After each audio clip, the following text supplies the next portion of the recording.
Hello, moi c'est Marion et bienvenue dans la bulle créative. Aujourd'hui, on se retrouve ensemble pour faire la box de Mars, String Art.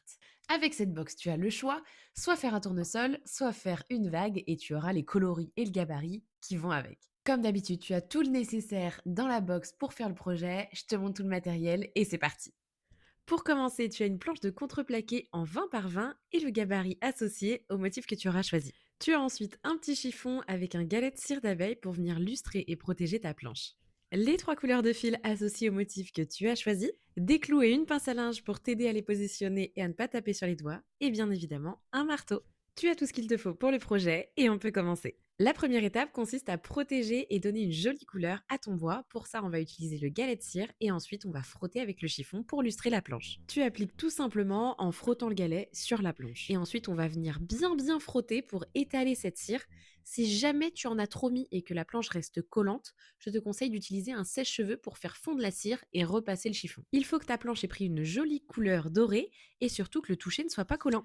Tu peux voir clairement la différence entre la planche qu'on vient de faire et la planche qui n'est pas encore faite. On passe maintenant à la deuxième étape qui va faire un petit peu de bruit, planter tous les clous. On va donc placer le gabarit au centre de notre planche et commencer à planter les clous un par un en utilisant la pince à linge et surtout en l'utilisant comme guide pour ne pas trop enfoncer le clou. L'idée c'est d'utiliser l'épaisseur de cette pince à linge pour enfoncer tous les clous à égalité. Sur la vidéo, on ne le voit pas bien, mais tu as bien sûr chaque point qui t'indique où planter le clou.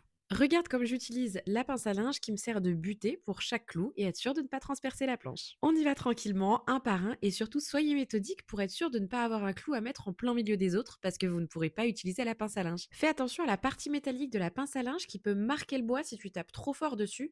J'ai fait un petit peu l'erreur, on ne voit pas trop parce que j'ai recouvert de fil, mais si tu fais plus attention, c'est mieux. Voilà le résultat après avoir planté tous les clous et on va passer maintenant à la partie la plus satisfaisante, retirer le gabarit.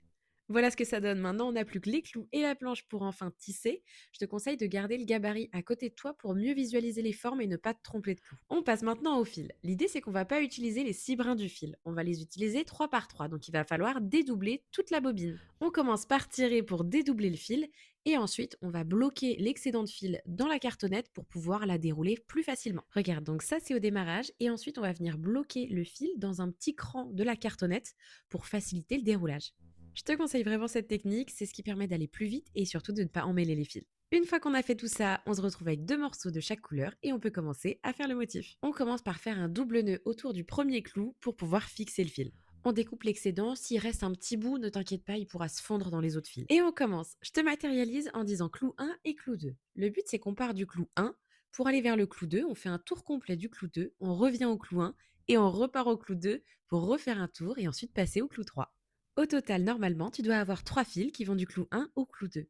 Et cette technique va nous permettre de faire tous les contours.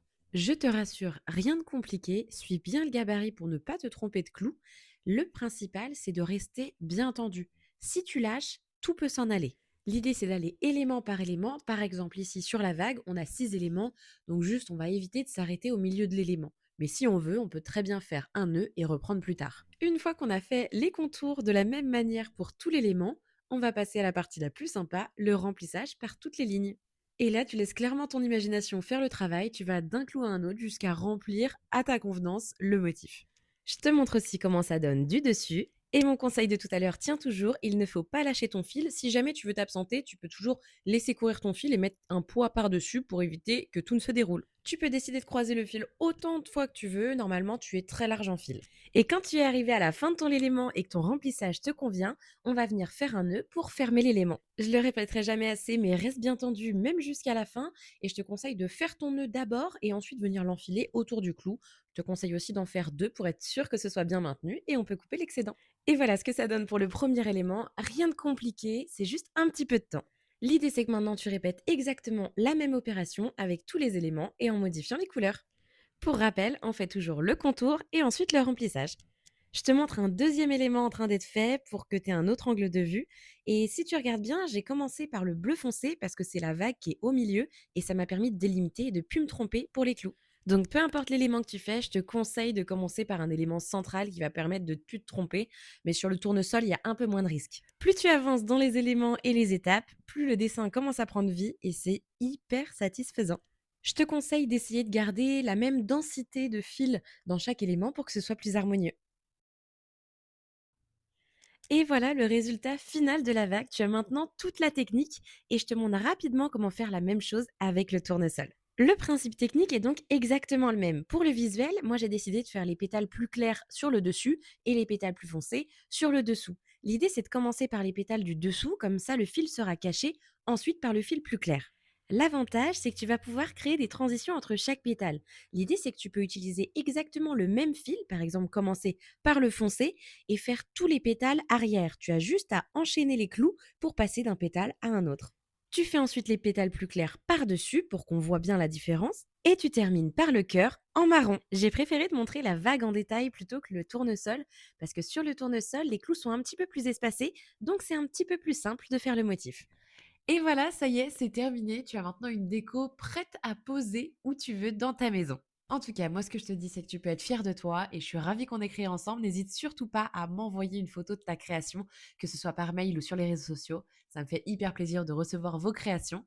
J'espère que ça t'a plu et je te dis à bientôt pour une nouvelle création.